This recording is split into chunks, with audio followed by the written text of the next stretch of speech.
Remember, you, this is not the case with our reactor burial, which is our least expensive solution. You know, I think I'd like to get my death and burial over at the same time. Bang!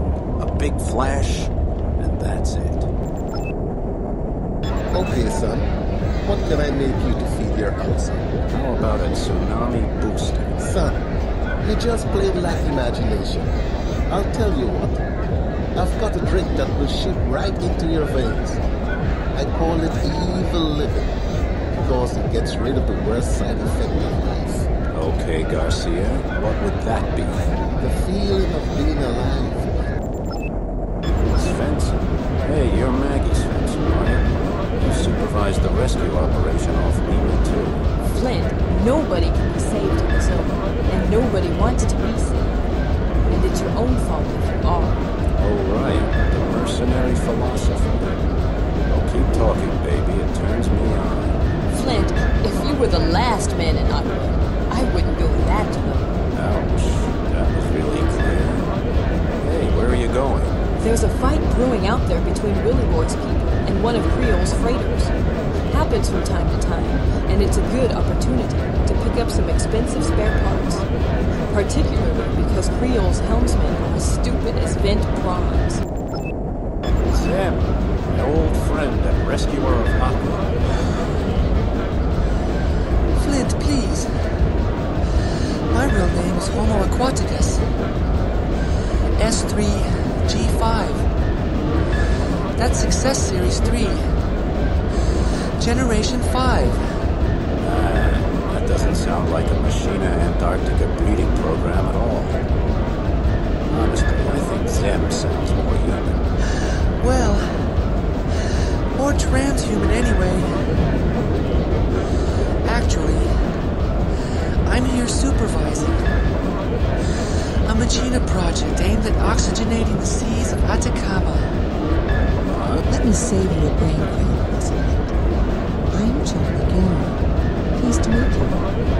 The idea is to saturate the water around the habitats with oxygen, and to add additional information to the molecules. It's about breathing liquids, so oceanites can settle everywhere. Sam, dear friend, one day, you liquid breathers will populate the whole of Aqua, and make it a peaceful company at last. We are peaceful and friendly, because our genetic aggression complexes have been bred out. Let's stay with holy science. King tells me you know something about Brainfire. You bet I do. Do you have the guts to believe me? Or do you see a sign on my forehead that says, intoxicated scientist shoveling a load of sharpness? Not really. In fact, your forehead looks pretty good. I'm fond of tipsy scholars. I warn you, Charlie. Flint feels a strong compulsion to charm every woman he sees. Well, Flint, give it your best try. I'm always interested in male mating dances, for purely scientific reasons, of course. Did you know that the energy men waste on courtship rituals is the reason they live, on average, 10 years less than women do? I'll take the occupational risk. Now tell me about Brainfire. Okay. 500 years ago, our ancestors sent so-called satellites into orbit around the Earth.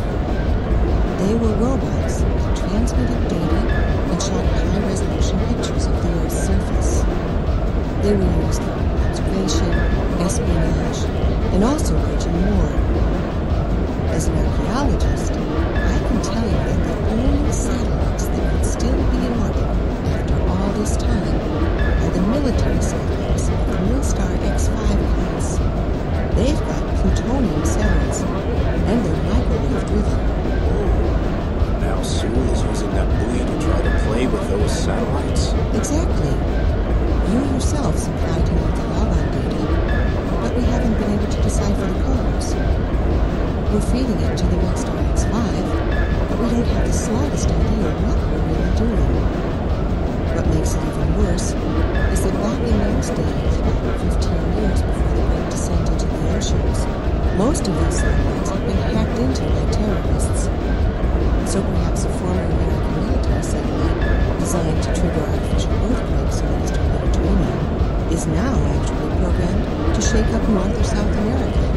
Maybe Sool has his finger on the trigger. Why was Brainfire even built? Hope.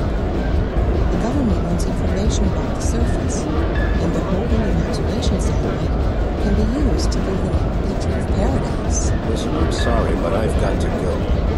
We'll meet again, though, and I'm grateful for the information you gave me, even if it does sound like a paranoid nightmare. I apologize for not turning on the charm, too. You'll just have to wait a bit. And Zen, good to see you again, friend. Well, Flint, has your little prawn brain grasped the implications of Brainfire yet? Did that test tube freak and her little waterman make it clear? You should recognize destiny and join us. We could use a fighter with your skills. These soft-head fatzos from Neapolis, they call themselves politicians. They can't make the right decisions for us. I promised you a painful death. Tell me where you are and I'll make it quick. I thought you were smarter than that. Then again, you were crossbred with the sociogenetics of the dolphin, making you friendly and social. You're not worthy of fighting for our cause, you coward! Don't forget, Sool. Dolphins may socialize, but they're predators at heart. King's beacon me to meet with him, which means you're safe for the moment. Flint, you need to talk to Velasquez on the Plaza El Nino. His geologist is saying the seismogram is dancing the rumba. There is something going on the continental slope. Aye, sir. On the way. Gee, Flint, what's new? Do you believe me about that satellite now, or what? That's only the true secret of it. The tornado zone hasn't been discovered yet. If only the serious scientists of Machina could see you now. So, what is the true secret of the zone, Lady Prof? The hell with them, idiots. They've got the IQ of a deadhead to grab.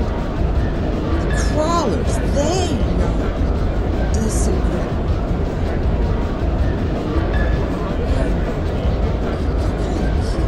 Okay, sailor, I think you've had enough. So what? The hell with it. I knew right from the start there was something fishy about that suit. Give me a break. If he offered you enough credits, you would have kissed your own butt. Damn, Captain. Besides, Army officers are tight-fisted minded. All of them. They'll tell you, fight for honor, for your home, for your beliefs.